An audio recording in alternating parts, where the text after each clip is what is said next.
అయితే ఈరోజు వరకు కూడా చూడండి 100 రూపాయలు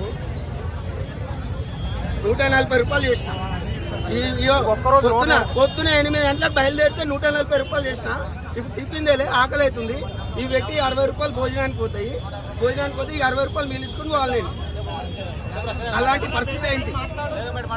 దయచేసి ఆటో డ్రైవర్ల గురించి మీరు కూడా రావాలి, ప్రతి స్టాండ్ దగ్గర రావాలి, వాళ్ళ బాధలు ఏమున్నాయో అది కూడా చూడాలి. మీరు ఇది కూడా ఇప్పుడు ఎట్లా అక్కడ ఎట్లా దోసుకుంటారు, మా గురించి కూడా బాగా చెప్తే వాళ్ళు కూడా ఆలోచిస్తారు కదా.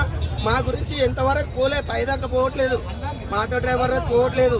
ఈ ఛానల్స్ వాళ్ళు ఎంతసేపు మామూలు వాళ్ళని ఎంకరేజ్ చేస్తారు కానీ మా ఆటో డ్రైవర్ దగ్గరకు వచ్చి ఎన్నడూ కూడా అడగలేదు మా బాధలు ఏముందని. సామాన్యుల గురించి అడగండి అండి. మీరు సామాన్యుల గురించి ఒకసారి రండి, ప్రతి ఆటో స్టాండ్ల దగ్గర రండి. బతుకుదెరువు కరువు అయిపోయింది, బతుకుదెరువు లేకుండా అయిపోయింది. పొద్దున బయలుదేరితే సాయంత్రానికి వచ్చే వరకు కూడా 500 కూడా చేయలేని పరిస్థితి ఉంది. 500 ఏం చేయని పరిస్థితి. ఆకలి ఈడికి వస్తే 250 పెట్టి ఆటో డ్రైవర్ తింటాడా? మరి మీరు ఎంతసేపు ఇదే చూపిస్తారా? మాలాంటి వాళ్ళని చూపియారా మీరు? మాలాంటి బతుకుదెరువు ఎట్లా ఏం నడుస్తుంది అది చూపియారా మీరు? అరే జనాలు అంటే వాళ్ళు 1,00,000 రూపాయలు సంపాదిస్తాడు, తింటాడు. రోజు 400, 500 సంపాదన లేనోడు ఆకలి అయితే ఎక్కడ తినాలి? పక్కన 60 రూపాయలు భోజనం ఉంది, ఇక్కడ 250 పెట్టి తింటానా నేను? అంత ముందు అంత ఉండేది అన్న. నేను మీ దగ్గర తినలే. ఎప్పుడు చూడు మీరు హైలైట్ చేసిర్రు, మమ్మల్ని హైలైట్ చేయరు. ఎందుకంటే మా బతుకు తెరువులు చూపించరు. ఎందుకంటే ఎంతసేపు హైలైటే చేస్తారు. ఇది నేను మరీ బండి దిగి వచ్చి మాట్లాడుతున్నా. నేను ఎప్పటి నుంచో అడుగుదామని అనుకున్నా. ఎంతసేపు మమ్మల్ని హైలైట్ చేయండి, మా బతుకు తెరువు హైలైట్ చేయండి.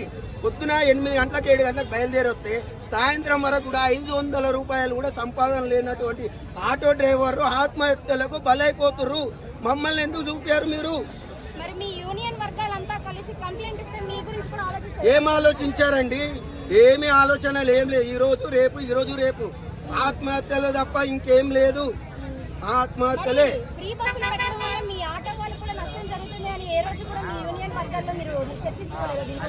చర్చించిర్రు, అన్నీ అయిపోయినాయి. ఫ్రీ బస్సులు పెట్టిన తర్వాత ఆటో డ్రైవర్లకు కూడా సంవత్సరానికి 15,000 చొప్పున ఇస్తా అన్నారు. అది వర్కౌట్ కాదు. దయచేసి ఫ్రీ బస్సులు బంద్ చేస్తే మాలాంటి వాళ్ళు సామాన్యులు బతుకుతారు. కానీ మీరు ఎంతసేపు మాలాంటి వాళ్ళ గురించి చూపియండి. ఎంతసేపు ఇక్కడ ఫుడ్ బాగుందా, చికెన్ బాగుందా, బోటీ బాగుందా, అది కాదు. మా కడుపు కోత ఉంది కాబట్టి ఈరోజు చెప్తున్నా నేను.